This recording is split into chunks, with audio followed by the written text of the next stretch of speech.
hope to secure a man's respect and loyalty, bring more value than beauty and sexuality to the table.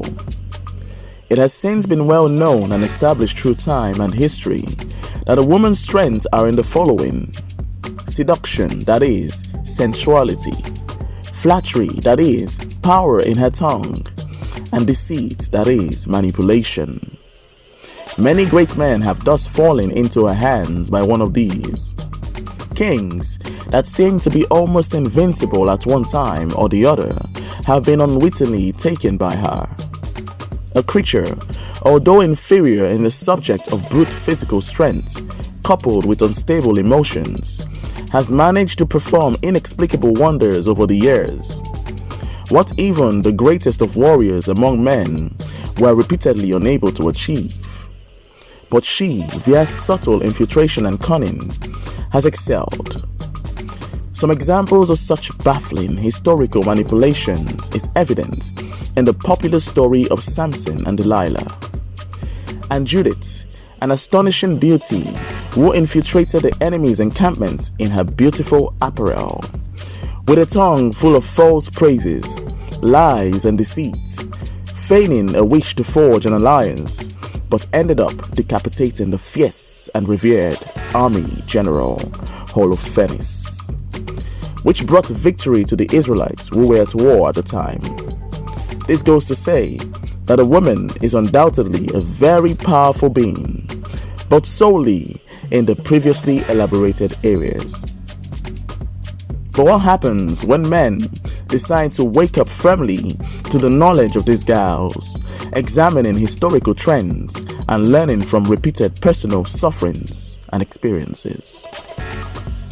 What if most men become wiser and eventually wake up and master their petty sensual desires, which causes them to make the gravest of mistakes, and refuse to be no more prey and ignorant to malintended praises, false adorations, and manipulations? A phenomenon that is gradually becoming more and more prevalent in these times, especially as morality declines deeper, especially on the part of women.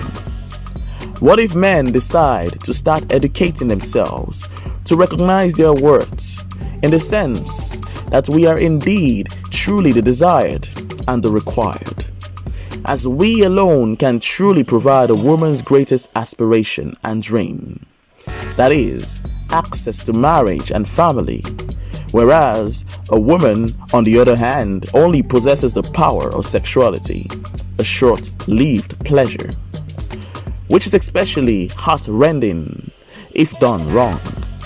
For men now see the desperation as a result of scarcity, as what we once zealously but patiently waited for and first required full fulfillment of rights is now shamelessly, readily, and easily obtainable, as the concerned subjects have sadly, by their own hands, reduced their value and self-worth by making themselves freely and cheaply available, which is in part a product of greed and or a poor mindset. Speaking of the woman, so much that a small percentage of men who aren't thoroughly formed now make a boast of these matters. Men will always prefer a morally sound and feminine woman versus a wild and masculine woman. This brings me to the primary focus of this particular read, that is, the subject of seeking a man's respect and loyalty, and how the use of seduction does not suffice as a useful mechanism to such achievements, especially to the experienced man. If a man seeks only intercourse or beauty, he knows where to get those, as there are an innumerable number of those around with which he can readily satisfy his urges and carnal desires, although at different price tags. When it comes to an experienced and mature man seeking a wife, with the purpose of building a peaceful and respectable home, he seeks beyond just love and attraction. He searches for the cooperative, respectful, and submissive traditional inner woman to raise his offspring and bring peace to his being. Like Judith, who kept herself and her virtue even after the death of her husband, and the numerous advances she got, of course.